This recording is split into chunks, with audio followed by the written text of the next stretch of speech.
Hello, ഇന്ന് നമ്മൾ ഉണ്ടാക്കാൻ പോകുന്നത് ചപ്പാത്തിയുടെയും പൂരിയുടെയും ഒപ്പം കഴിക്കാൻ പറ്റിയ വളരെ സ്പെഷ്യലായ ഒരു ഗ്രീൻ പീസ് കറിയാണ്. ഹോട്ടലിലൊക്കെ കിട്ടുന്ന അതേ രുചിയിൽ, എന്നാൽ ഒരു പ്രത്യേക രീതിയിലാണ് ഇന്ന് നമ്മൾ തയ്യാറാക്കുന്നത്. ഇത് എങ്ങനെയാണ് ചെയ്യുന്നതെന്ന് നോക്കാം. ആദ്യം തന്നെ കഴുകി വൃത്തിയാക്കിയ ഗ്രീൻ പീസ് കുക്കറിലേക്ക് ഇട്ട് കൊടുക്കാം. ഒപ്പം ഒരു ക്യാരറ്റ് കട്ട് ചെയ്തത് ഇട്ട് കൊടുക്കാം. എന്നിട്ട് ഇത് വേവിക്കാൻ ആവശ്യമുള്ള വെള്ളം ഒഴിച്ച് അടച്ചു വെച്ച് വേവിച്ചെടുക്കാം.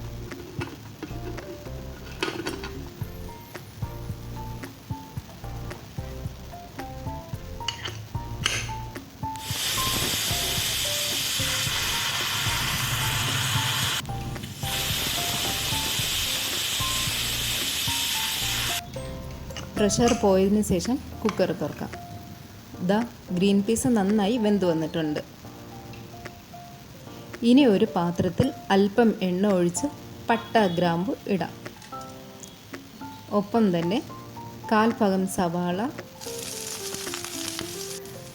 4-5 പച്ചമുളക്, കറിവേപ്പില, പൊട്ടുകടല എന്നിവ ഇട്ട് നന്നായി വഴറ്റിയെടുക്കാം. ഇനി നമ്മൾ ചെയ്യാൻ പോകുന്നത് ഒരു പ്രധാന സ്റ്റെപ്പാണ്.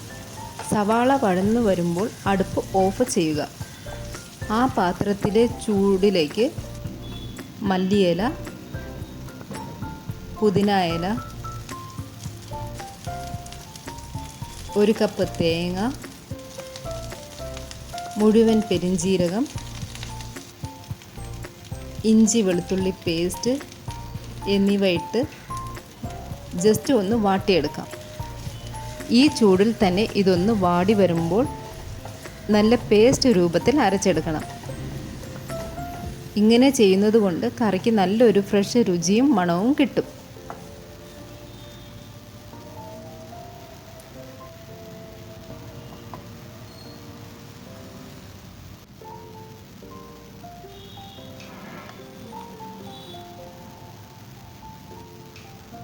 ഇനി അതേ പാത്രത്തിൽ തന്നെ വീണ്ടും അല്പം എണ്ണ ഒഴിച്ച് സവാളയും കറിവേപ്പിലയും ഇടാം. സവാള ഒരു ട്രാൻസ്പാരൻ്റ് ആയി വരുമ്പോൾ നമ്മൾ തയ്യാറാക്കി വെച്ചിരിക്കുന്ന അരപ്പ് ഇതിലേക്ക് ഒഴിച്ചു കൊടുക്കാം.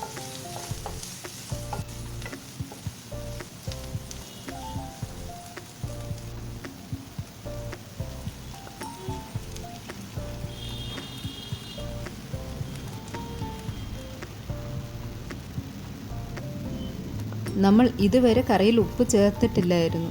ഇനി ആവശ്യത്തിന് ഉപ്പും കൂടി ഇതിലേക്ക് ചേർക്കാം. അടുത്തതായി നമ്മൾ നേരത്തെ വേവിച്ച് വെച്ച ഗ്രീൻ പീസും ആ വെള്ളത്തോടു കൂടി തന്നെ ഈ അരപ്പിലേക്ക് ചേർത്ത് നന്നായി ഇളക്കി കൊടുക്കാം. കറി നന്നായി തിളച്ച് വരുമ്പോൾ ഇതിൻ്റെ അവസാനം നമുക്ക് ഗരം മസാല ഇട്ട് കൊടുക്കാം. ഇനി ഇത് അടച്ചു വെച്ച് ഒരു 5 മിനിറ്റ് വേവിച്ചെടുക്കണം.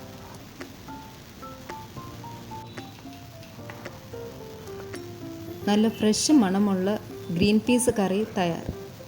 എല്ലാവരും ഇതൊന്ന് ട്രൈ ചെയ്ത് നോക്കണം. വീഡിയോ ഇഷ്ടമായാൽ ലൈക്ക് ചെയ്യാനും ഷെയർ ചെയ്യാനും മറക്കല്ലേ.